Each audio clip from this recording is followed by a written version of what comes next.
जय हिंद दोस्तों, वंदे मातरम। 13 जून 2025 को इसराइल ने ईरान के सैन्य ठिकानों, परमाणु सुविधाओं और तेल गैस संयंत्रों पर बड़े पैमाने पर हवाई हमला किया था। इस हमले को ऑपरेशन राइजिंग लायन नाम दिया, जिसमें 200 से भी ज्यादा लड़ाकू विमानों ने हिस्सा लिया था। इन हमलों में ईरान के 4 वरिष्ठ सैन्य कमांडर, 6 परमाणु वैज्ञानिक और 78 नागरिकों के पहले मारे जाने की खबर आई थी, लेकिन अब तक जो अपडेट आ रही है उसमें करीब 600 लोग खत्म हो चुके हैं। जो इस पूरे मैटर के विशेषज्ञ हैं, उनका मानना है कि इजराइल ने इस पूरे हमले का समय इतनी ज़्यादा चालाकी से चुना है कि ईरान के जो सबसे बड़े अलाय या सहयोगी हम कह सकते हैं, खास करके रशिया, वो उसकी मदद नहीं कर पा रहे हैं। जो दूसरे सहयोगी देश हैं, वो भी कहीं ना कहीं रशिया की गैर मौजूदगी के कारण बहुत ज़्यादा हिचकिचा रहे हैं। दरअसल इसराइल ने ईरान के नतांजा परमाणु संवर्धन संयंत्र के ऊपर कई सारे परमाणु ठिकानों को निशाना बनाया और उसके कई सारे सैन्य कमांडर और परमाणु वैज्ञानिकों को मारा। ईरान ने भी जवाब में हमले शुरू किए, जिसके बाद में सोमवार को ईरानी हमले तेल अवीव में कई सारे लोगों के मारे जाने और घायल होने की बातें आई। दोनों देशों के बीच में लड़ाई शुरू हुए अब 13 तारीख से लेकर 18 तारीख हो चुकी है। 4-5 दिन करीब हो ही चुके हैं और इन हमलों में ईरान के मुताबिक करीब करीब 600 से भी ज़्यादा लोग मृत्यु के आगोश में जा चुके हैं। अब जो सबसे बड़ा मैटर इस समय का है वो ये है कि इसराइल ने ये टाइम आखिर क्यों चुना है। अब आप इसकी स्ट्रेटेजिकल पोजीशनिंग देखिए। इसराइल ने ईरान पर हमले के लिए ऐसा समय चुना जब ईरान के जो सहयोगी देश हैं वो अपनी अपनी प्रॉब्लम्स में उलझे हुए हैं। ये रणनीति इसराइल को सैन्य और कूटनीति दोनों ही मोर्चों पर फिलहाल फायदा दे रही है। अगर हम इसके मेन रीजनिंग की बात करें तो देखिए, रशिया ईरान का सबसे बड़ा सैन्य सहयोगी माना जाता है। इस समय वो यूक्रेन के साथ बुरी तरह फंसा हुआ है। 2022 से चल रहे इस पूरी सिचुएशन ने रूस की सैन्य और आर्थिक ताकत को काफी हद तक कमजोर किया है, वो माने या ना माने। रूस ने ईरान को S-300 और S-400 जैसी हवाई रक्षा प्रणालियां दी थी, लेकिन वो अब ना तो अतिरिक्त हथियार भेज सकता है और ना ही सैन्य सहायता भेज पा रहा है। रशिया की सेना को यूक्रेन में भारी नुकसान हुआ है। उसकी जो इकोनॉमी है वो पश्चिमी प्रतिबंधों से वैसे भी बहुत ज़्यादा जूझ रही है। ऐसे में ईरान के लिए सैन्य समर्थन देना रशिया के लिए मतलब बहुत ज़्यादा मुश्किल है। ईरान ने रशिया को ड्रोन और मिसाइलें सप्लाई करी थी, जिससे रशिया पर ईरान का एक उधार चढ़ा हुआ है। लेकिन रशिया की जो मौजूदा कंडीशन है वो उसे जवाबी मदद देने से कहीं ना कहीं रोक रही है। इसके अलावा चाइना ईरान का सबसे बड़ा व्यापारिक साझेदार माना जाता है। उसका तेल खरीदता है, लेकिन चाइना ने इस पूरे संघर्ष में अपने आप को न्यूट्रल रखने का फैसला किया। वो इजराइल और अरब देशों के साथ भी व्यापार करता है, इसलिए वो खुलकर ईरान का पक्ष नहीं लेना चाहता। चाइना की इकनॉमी भी साल 2025 में मंदी का सामना कर रही है। वैश्विक तेल कीमतों में उछाल से कहीं ना कहीं चाइना भी बचना चाहता है, जो कि लड़ाई बढ़ने से हो सकता है। इसलिए वो ईरान को केवल कूटनीतिक समर्थन दे रहा है, कहीं से कहीं तक भी सैन्य मदद नहीं दे रहा। वहीं सऊदी अरब, संयुक्त अरब अमीरात मतलब कि यूएई और जो दूसरे खाड़ी के देश हैं, जैसे कि ईरान के साथ में ऐतिहासिक रूप से जिनके तनावपूर्ण संबंध रहे हैं 2023 में, लेकिन सऊदी अरब और ईरान ने चाइना की मीडिएटरशिप के बाद में संबंध सुधारने की कोशिश करी थी। लेकिन ये देश इसराइल के खिलाफ खुलकर नहीं बोल रहे हैं। सबसे बड़ी प्रॉब्लम यहाँ पर ईरान के साथ यही आ रही है। सऊदी अरब और यूएई ने अब्राहम समझौता, जो कि 2020 में हुआ था, इसके बाद इसराइल के साथ में व्यापार और कूटनीतिक संबंधों को बढ़ाया है। वो ईरान के परमाणु कार्यक्रम से भी परेशान है, इसलिए वो इस लड़ाई में कहीं ना कहीं न्यूट्रल पोजीशनिंग को बनाए हुए हैं। ये देश तेल उत्पादन बढ़ाने पर ध्यान दे रहे हैं ताकि वैश्विक बाजार में कीमतें बैलेंस रहें। वे जंग में उलझकर अपनी खुद की इकोनॉमी को जोखिम में नहीं डालना चाहते। मतलब आप एक बार इन लोगों की साइकोलॉजी को देखिए। एक समय था जब लड़ाई के लिए सब के सब आतुर रहते थे, लेकिन आज की तारीख में हर एक देश जानता है कि अगर वो जंग में गए तो कहीं ना कहीं उनकी इकोनॉमी कई साल पीछे चली जाएगी। पैसा खर्च होगा, लोग मारे जाएंगे, अर्थव्यवस्था चरमरा जाएगी और मतलब जो इंफ्रास्ट्रक्चर लॉस होता है वो तो होता ही है। तो हर देश इससे बचना चाहता है। लेकिन इसराइल को अमेरिका, ब्रिटेन, फ्रांस का एक मजबूत समर्थन मिला हुआ है। अमेरिका ने इसराइल को F-35 विमान, बम और मिसाइलें दी हैं। अमेरिकी नौसेना का USS गेराल्ड फोर्स विमानवाहक पोत पूर्वी भूमध्य सागर में तैनात है, जो इसराइल को कहीं ना कहीं एक तरफ से सुरक्षा दे रहा है। अमेरिका ने ईरान पर नए प्रतिबंध भी लगाए हैं, जिससे ईरान की तेल बिक्री और हथियार खरीदने की जो कैपेबिलिटी है वो कमजोर हो गई है। लेकिन इन सब के अलावा ईरान की जो इकोनॉमी है वो अमेरिका के सैंक्शंस के कारण, मुद्रास्फीति के कारण और कहीं ना कहीं अनएम्प्लॉयमेंट के कारण बेहद जूझ रही है। ईरानी रियाल का जो वैल्यू है वो भी बहुत गिर गया है। पब्लिक में कहीं ना कहीं डिसैटिस्फैक्शन बढ़ चुका है। ऐसे में ईरान की जो सेना है उसको हथियारों और स्पेयर पार्ट्स की कमी है। उसके ज़्यादातर लड़ाकू विमान पुराने हैं। हवाई रक्षा प्रणाली कहीं ना कहीं लिमिटेड है। हमास और हिजबुल्ला जैसे ईरान समर्थित समूह इसराइल के साथ पहले से ही लड़ाई में है, जिससे ईरान की सैन्य क्षमता बटी हुई है। ये मतलब एक तरीके से आप आधा पौना ही कहें, लेकिन खत्म तो हो रही है। अगर हम इसराइल की रणनीति के बारे में फाइनली बात करें तो देखिए, इसराइल ने हमले की जो ये प्लानिंग है लंबे समय से बना कर रखी थी। उसने जो रणनीतियां बनाई थी उसमें F-35 का उपयोग सबसे ज़्यादा मेन माना गया है। इसराइल ने अपने सबसे ज़्यादा मॉडर्न F-35 आदर विमानों का इस्तेमाल किया, जो रडार से बच सकते हैं। ये विमान ईरान के ठिकानों पर सटीक हमले करने में भी सक्षम थे। इसके अलावा टाइमिंग एक बहुत बड़ा फैक्टर निकल कर आई है। दरअसल इसराइल ने इस पूरे हमले के लिए उस समय को चुना जब रशिया और अन्य सहयोगी ईरान की मदद नहीं कर सकते थे। ये समय ईरान के लिए सबसे कमज़ोर करने वाला था। परमाणु और तेल ठिकानों पर जो निशाना बनाया गया वो भी एक बहुत बड़ा फैक्टर बना। इसराइल ने ईरान के परमाणु संयंत्रों जैसे कि नतांजा फोर्डे और तेल गैस की जो सुविधाएं हैं, वो खार्क आइलैंड हो गया, अबादान हो गया, इनको निशाना बनाया। इससे ईरान की जो इकोनॉमी है और जो परमाणु महत्वाकांक्षा, उसको एक बहुत बड़ा झटका लगा है। इसके अलावा आप सीक्रेट इंटेल को भी नहीं झुठला सकते हो। इसराइल की खुफिया एजेंसी मोसाद ने हमले की सटीक जानकारी जुटाई थी। उसने ईरानी वैज्ञानिकों और सैन्य ठिकानों की सही लोकेशन का पता लगाया था। तो इन सब चीज़ों ने कहीं ना कहीं आप इस बात को समझें कि इसराइल को एक बहुत बड़ा अपर हैंड दे दिया था। अब देखिए, ईरान के पास में भले ही मिसाइलें ज़्यादा हैं, लेकिन इसराइल का एयर डिफेंस भी शानदार है, तो आप उसको भी इग्नोर नहीं कर सकते। लेकिन इस पूरी कार्रवाई में इसराइल ने जो करी, ईरान का भी जवाब आया। ईरान ने जवाब में इसराइल पर 100 से भी ज़्यादा बैलिस्टिक मिसाइलें दागी, ड्रोन दागे, और उसने तेल अवीव, यरूशलम, डिमोना परमाणु रिएक्टर को निशाना बनाया। हालांकि इसराइल के आयरन डोम और डेविड स्लिंग रक्षा सिस्टम जो था, उन्होंने ज़्यादातर मिसाइलों को नष्ट कर दिया। ईरान ने लेकिन दावा किया है कि उसने 2 F-35 विमान मार गिराए हैं और एक महिला पायलट को गिरफ्तार किया है, लेकिन इसराइल ने इसे सीधे तौर पर झूठा बताया है। अब देखिए, जाहिर सी बात है, ईरान और इसराइल दोनों ही इंडिया के लिए बहुत इंपॉर्टेंट देश हैं, तो इसका असर इंडिया पे भी पड़ेगा। जैसे तेल की कीमतों की अगर हम बात करें तो भारत का जो 85% तेल है, उसमें से 60% स्ट्रेट ऑफ हॉर्मुज से आता है। हमले के बाद में तेल की कीमतें $75 प्रति बैरल से ऊपर चली गई हैं। अगर जंग बढ़ी तो ये $100 से भी ज़्यादा हो सकती है, जिससे कि भारत में पेट्रोल डीजल पक्के तौर पर महंगा होगा। इसके अलावा अगर हम बिजनेस पॉइंट ऑफ व्यू से बात करें तो भारत का इसराइल के साथ में 10.7 बिलियन और ईरान के साथ में 2.3 बिलियन का एक व्यापार होता है। लाल सागर मतलब कि रेड सी और सुएज कैनाल के रास्ता अगर बंद होता है तो उससे भी जो इम्पोर्ट एक्सपोर्ट है वो करीब 40-50% के करीब उसकी लागत बढ़ जाएगी। कूटनीति की बात करें तो भारत ने दोनों देशों से शांति की अपील करी है। विदेश मंत्री एस जयशंकर ने कहा है कि भारत एरिया में स्टेबिलिटी देखना चाहता है। वहीं अगर हम वर्ल्ड रिएक्शन की बात करें तो अमेरिका, भाई पूर्व राष्ट्रपति जो बाइडेन ने इसराइल का समर्थन किया है, लेकिन जंग को बढ़ाने से रोकने की सलाह दी है। वहीं राष्ट्रपति व्लादिमीर पुतिन ने इसराइल की निंदा करी है, लेकिन सैन्य मदद का ईरान को कोई वादा नहीं किया है। यूएन की बात करें तो महासचिव एंटोनियो गुटेरे ने दोनों देशों से संयम बरतने के लिए कहा है। वहीं सऊदी अरब और यूएई, इन दोनों ने अपने आप को न्यूट्रल रखने का फैसला किया है। तो जाहिर सी बात है, यहाँ पर ईरान के लिए थोड़ी समस्या तो खड़ी हो चुकी है, लेकिन ईरान भी अब कमर कस के बैठा हुआ है। तो देखते हैं भविष्य के गर्द में आखिर क्या रखा है। लेकिन आपको इस बात को समझना पड़ेगा कि इस हमले से मध्य पूर्व में, मतलब मिडिल ईस्ट में जो एक अनस्टेबिलिटी क्रिएट हुई है वो अपनी पीक पर है, और ईरान के जितने भी पड़ोसी देश हैं उनकी नज़र ईरान के ऊपर इस समय बनी हुई है।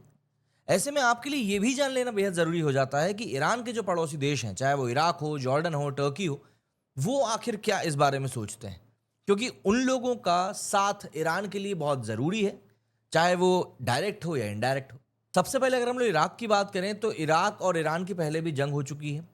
इराक ईरान के पश्चिम में बैठा हुआ है, जिसने ईरान पर इजरायली हमले की निंदा करी है।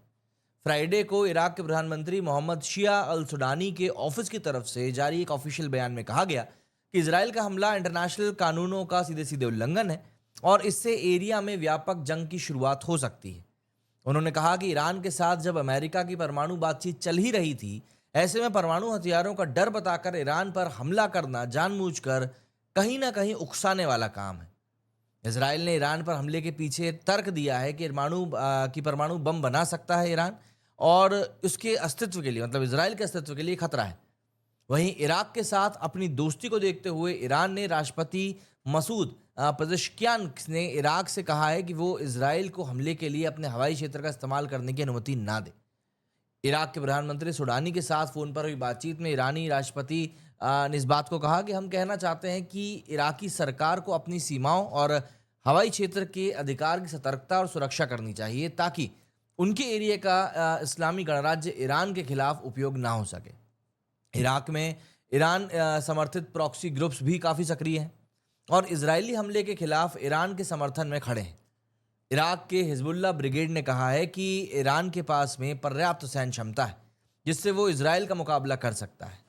संगठन ने इसके साथ ही चेतावनी दी है कि अगर इजराइल ईरान की लड़ाई में अमेरिका शामिल होता है तो वे एरिया में अमेरिका के जितने भी मिलिट्री बेसेस हैं उनको टारगेट करेंगे।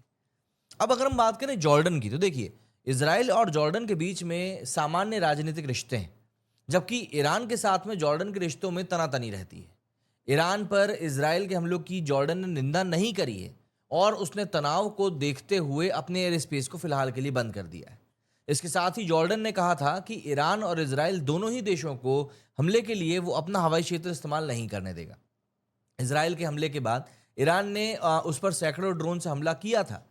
उसके ड्रोन्स जॉर्डन के हवाई एरिया में से भी गुजरे थे, जिससे कि जॉर्डन ने मतलब ख़त्म कर दिया था। जॉर्डन की सेना ने कहा था कि जो मिसाइल और ड्रोन उसके एरिया से होकर गुजरे उन्हें मार गिराया गया। इजराइल ईरान की लड़ाई में जॉर्डन न्यूट्रल दिखाई दे रहा है, लेकिन ईरानी ड्रोन को मार गिराने के उसके कदम कहीं ना कहीं इजराइल के सपोर्ट में ही देखे जा रहे हैं। वहीं अगर हम बात करें लेबनान की, तो लेबनान ने ईरान पर इजरायली हमले की निंदा तो करी है और उसने कहा है कि भैया इससे एरिया में सिर्फ और सिर्फ तनाव और बढ़ेगा। ईरान ने जब इजराइल पर जवाबी हमला किया तब लेबनान ने इसे सेलिब्रेट भी किया और लोगों ने पटाखे चलाए।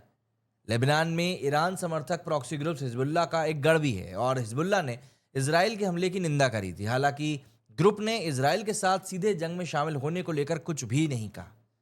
कुछ समय पहले ही इजराइल ने हिजबुल्लाह के खिलाफ बड़े पैमाने पर हमले किए थे, जिसमें उसके शीर्ष सैन्य कमांडर खत्म हुए थे। पेजर और वॉकी टॉकी वाला कांड भी इसी समय पर हुआ था। इजराइल ने हिजबुल्लाह के सैकड़ों लड़ाकों को खत्म किया था। ऐसे में हिजबुल्लाह बेहद कमज़ोर कंडीशन में है और अगर वो चाहे भी तो इजराइल के खिलाफ ईरान के साथ जंग में सीधे तौर पर शामिल नहीं हो सकता। सबसे इंपॉर्टेंट लेकिन यहाँ पर हो जाता है तुर्की का स्टैंड। तुर्की ने दरअसल जंग के लिए इजराइल की आलोचना तो करी है। दोनों देशों के बीच में जंग की शुरुआत से ही तुर्की क्षेत्र के नेताओं से बातचीत कर रहा है और उसका कहना है कि एरिया एक और नई जंग नहीं झेल सकता। तुर्की के राष्ट्रपति भवन की तरफ से जारी किए गए बयान में कहा गया कि इस रिलेशन में तुर्की के राष्ट्रपति तैयब एर्दोगान ने ईरान के राष्ट्रपति से बातचीत करी। फ़ोन पर हुई इस बातचीत के दौरान एर्दोगान ने इस बात को क्लियर किया है कि इजराइल पूरे एरिया को कहीं ना कहीं जंग की तरफ धकेलना चाहता है। संडे को तुर्की के राष्ट्रपति एर्दोगान ने ओमान के सुल्तान हैतम बिन तारिक बिन तैमूर अल सईद से भी बात करके ईरान और इजराइल की लड़ाई पर बात करी। उन्होंने कहा कि ईरान पर इजराइल के इस पूरे कॉन्फ्लिक्ट से एरिया की जो शांति है वो गंभीर तरीके से अफेक्ट हो रही है और मध्य पूर्व एक और नया एरिया, मतलब जो इस तरह का पूरा एरिया कॉन्फ्लिक्ट जोन बनेगा, उसको नहीं झेल सकता। उन्होंने इजराइल के प्रधानमंत्री बेंजामिन नेतन्याहू की आलोचना करते हुए कहा था कि उनका प्रशासन वैश्विक सुरक्षा और स्थिरता के लिए एक बहुत बड़ी प्रॉब्लम क्रिएट कर रहा है। एर्दोगान ने कहा था कि परमाणु विवाद के समाधान का एक ही जरिया है और वो है बातचीत। टर्की ने सऊदी अरब के क्राउन प्रिंस मोहम्मद बिन सलमान से भी बातचीत करी। उन्होंने कहा कि जंग से प्रभावित जगहों के लोग पलायन करेंगे और प्रवासियों का जो मुद्दा है वो और गहरा जाएगा। हालांकि यहाँ पर एक देश और है, इजिप्ट, जो कि बहुत बड़ा रोल प्ले कर रहा है। दरअसल ईरान पर इजराइल के इस पूरे हमले की जो पड़ोसी देश मिस्र है उसने निंदा करी। मिस्र का कहना है कि भैया हमला इंटरनेशनल लॉ का घोर उल्लंघन है, जिससे कि एरिया में अनस्टेबिलिटी और टेंशन क्रिया मतलब बहुत बहुत ज़्यादा बढ़ चुकी है। मिस्र ने इस बात को क्लियर किया है कि इस पूरे हमले से स्थिति और बिगड़ने और संघर्ष और व्यापक होगा, जिससे कि एरिया की जो स्टेबिलिटी है वो खतरे में पड़ रही है। गाजा में इजराइल की जंग की शुरुआत के बाद से मिस्र के रिश्ते उससे खराब ही हुए। मई 2024 में इजराइल ने फिलिस्तीन के हिस्से वाले राफा बॉर्डर पर कब्जा कर लिया था, जिससे मिस्र बेहद नाराज हुआ था। इजराइल के साथ खराब रिश्तों के बीच मिस्र ने ईरान के साथ अपने संबंध मजबूत किए हैं। ईरान पर इजराइल के हमले की पूरे मिस्र में आलोचना की जा रही है। इजराइल के हमलों को लेकर मिस्र में भी डर का माहौल है और उसने अपने मिलिट्री को हाई अलर्ट पर रखा है। मिस्र ने अपने एयर डिफेंस सिस्टम की टेस्टिंग भी की है ताकि किसी भी हमले को नाकाम किया जा सके। अब इन सब चीज़ों के बीच में पाकिस्तान बेचारा सबसे ज़्यादा डरा हुआ है। अभी कुछ समय पहले वहां से वैसे भी बयान आया था कि भैया इजराइल अगला निशाना जो है वो हमें बनाने वाला है। लेकिन बड़ी बड़ा काम तो मतलब ईरान ने कर दिया पाकिस्तान को फंसाने का। दरअसल ईरान का दावा क्या है, ये आप पहले समझिए। दरअसल ईरान की रेवोल्यूशनरी गार्ड्स के वरिष्ठ कमांडर और राष्ट्रीय सुरक्षा परिषद के सदस्य जनरल मोहसिन रजाई ने ईरानी सरकार के टेलीविजन पर कहा है कि पाकिस्तान ने हमें बता दिया है भैया कि अगर इसराइल ईरान पर किसी भी तरह का परमाणु इस्तेमाल करता है तो पाकिस्तान भी इसराइल पर यह हमला कर देगा। ये बयान उस समय आया जब इसराइल ने 13 जून 2025 को ऑपरेशन राइजिंग लायन के तहत ईरान के परमाणु सैन्य और तेल गैस के ठिकानों पर निशाना साधा था। इन सारे निशानों में ईरान के 4 बड़े सैन्य कमांडर, 6 परमाणु वैज्ञानिक और करीब करीब 78 नागरिक जो थे वो खत्म हो गए थे। ईरान ने जवाब में इसराइल पर 100 से भी ज्यादा बैलिस्टिक मिसाइलों और ड्रोन दागे, जिससे कि टेंशन और भी ज्यादा बढ़ गई। ईरान का ये दावा मिडिल ईस्ट में चल रहे इस पूरे जंग को और भी ज्यादा जटिल बना रहा है, क्योंकि वो पाकिस्तान जैसे परमाणु हथियारों से लैस देश को इस पूरे संघर्ष में शामिल करने की कोशिश कर रहा है। अब लेकिन क्या होता है ना कि जब आपको जबरदस्ती किसी जगह पर धकेल दिया जाता है तो आपका रिएक्शन भी वैसा ही कुछ निकल कर आता है, और पाकिस्तान का रिएक्शन भी ठीक वैसा ही है। पाकिस्तान के रक्षा मंत्री ख्वाजा आसिफ ने ईरान के दावे को पूरी तरीके से खारिज कर दिया। उन्होंने कहा कि इस्लामाबाद ने इसराइल के खिलाफ परमाणु हमले की कोई बात ही नहीं करी है। पाकिस्तान ने साफ किया कि उसका ऐसा कोई इरादा नहीं है। पाकिस्तान ने ईरान के प्रति समर्थन जरूर जताया, इसराइल की कार्रवाइयों की निंदा भी करी, लेकिन अपनी बात पे अड़ग रहा वो कि भैया हमने ऐसा कुछ नहीं कहा है। 14 जून 2025 को ख्वाजा आसिफ ने पाकिस्तानी संसद में इस बात को कहा था कि इसराइल ने ईरान, यमन और फिलिस्तीन पर हमले किए। अगर मुस्लिम देश अब भी एकजुट नहीं हुए तो हर देश को ऐसा ही हश्र भुगतना पड़ेगा। उन्होंने संगठन ऑफ इस्लामिक ऑर्गेनाइजेशन जो है OIC से बैठक बुलाने और इसराइल के साथ राजनयिक संबंध रखने वाले मुस्लिम देशों से संबंध तोड़ने की अपील करी। आसिफ ने कहा कि इस मुश्किल वक्त में हम हर तरीके से ईरान के साथ खड़े हैं। ईरानी हमारे भाई हैं, उनका दुख हमारा दुख है। पाकिस्तान ने इसराइल के हमलों को अनुचित और संयुक्त राष्ट्र चार्टर का उल्लंघन बताया। उसने कहा कि ईरान को आत्मरक्षा का अधिकार है, लेकिन परमाणु हमले की बात को पाकिस्तान ने साफ तौर पर नकार दिया। अगर हम इस बात को समझें परमाणु नीति के बारे में कि इसराइल और ईरान की क्या नीति है, तो इसराइल की अगर नीति की बात करें तो इसराइल अपनी परमाणु नीति को लेकर बहुत ही मतलब क्लैरिटी कभी नहीं देता है। वो ना तो एक्सेप्ट करता है और ना ही इनकार करता है कि उसके पास में परमाणु हथियार हैं।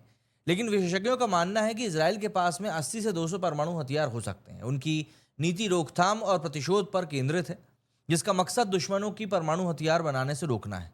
वहीं अगर हम ईरान की बात करें तो ईरान का दावा है कि उसका परमाणु कार्यक्रम शांतिपूर्ण है, जैसे बिजली उत्पादन और चिकित्सा अनुसंधान के लिए। वो परमाणु अप्रसार संधि मतलब NPT का हस्ताक्षर करता भी है। वो कहता है कि वो परमाणु हथियार नहीं बनाना चाहता, लेकिन पश्चिमी देशों और अंतर्राष्ट्रीय परमाणु ऊर्जा एजेंसी IAEA को ईरान के यूरेनियम संवर्धन, बैलिस्टिक मिसाइल के विकास और पारदर्शिता की कमी का शक है। IAEA ने हाल ही में ये कहा भी था कि ईरान ने अपनी परमाणु प्रतिबद्धताओं का उल्लंघन किया है। अब देखिए, यहां पर पाकिस्तान की कंडीशन सबसे ज्यादा बिगड़ी हुई है। पाकिस्तान दरअसल एक परमाणु शक्ति संपन्न देश है, जिसके पास में अनुमानित तौर पर 170 परमाणु हथियार हैं। उसकी परमाणु नीति है कि पहले इस्तेमाल पर आधारित है ना, जिसका मतलब यह है कि वो खतरे की कंडीशन में पहले परमाणु हथियार इस्तेमाल कर सकता है। पाकिस्तान ने भारत के साथ तनाव के कारण ये नीति अपनाई है, लेकिन उसने कभी भी इसराइल के खिलाफ परमाणु हमले की बात नहीं करी। पाकिस्तान और ईरान के बीच में संबंध बहुत जटिल हैं। दोनों देश ईरान जो है वो मुस्लिम बहुल हैं, आतंकवाद के खिलाफ सहयोग भी करते हैं, लेकिन हाल के सालों में तनाव भी रहा है। जनवरी 2024 में ईरान ने पाकिस्तान के बलूचिस्तान में जैश अल अदल समूह के ठिकानों पर निशाना लिया था, जिसके जवाब में पाकिस्तान ने ईरान में हमले किए। और इन घटनाओं से दोनों देशों के बीच में जो भरोसा था, जो ट्रस्ट फैक्टर था, वो कम हुआ था। ईरान का दावा है कि भाई पाकिस्तान उसकी मदद के लिए इसराइल पर परमाणु हमला करेगा, पॉसिबली एरिया में समर्थन जुटाने और इसराइल पर दबाव बनाने की रणनीति यहां पर हो सकती है। लेकिन पाकिस्तान ने इस दावे को खारिज कर दिया और साफ कर दिया कि वो इस युद्ध में सीधे शामिल नहीं होगा। जाहिर सी बात है, अगर पाकिस्तान इसराइल के खिलाफ कहीं कुछ करने के लिए जाता है तो फिर अमेरिका उसका दादा बैठा हुआ है जो कि उसको फेंटी मारेगा। तो पाकिस्तान ऐसा कुछ भी नहीं करेगा, ये बात तय है। अब आप मुझे बताइए कि आप इस पूरे मैटर पर अपना क्या विचार रखते हैं। मेरे स्टूडियो फिलहाल इतना ही। जय हिंद, जय भारत।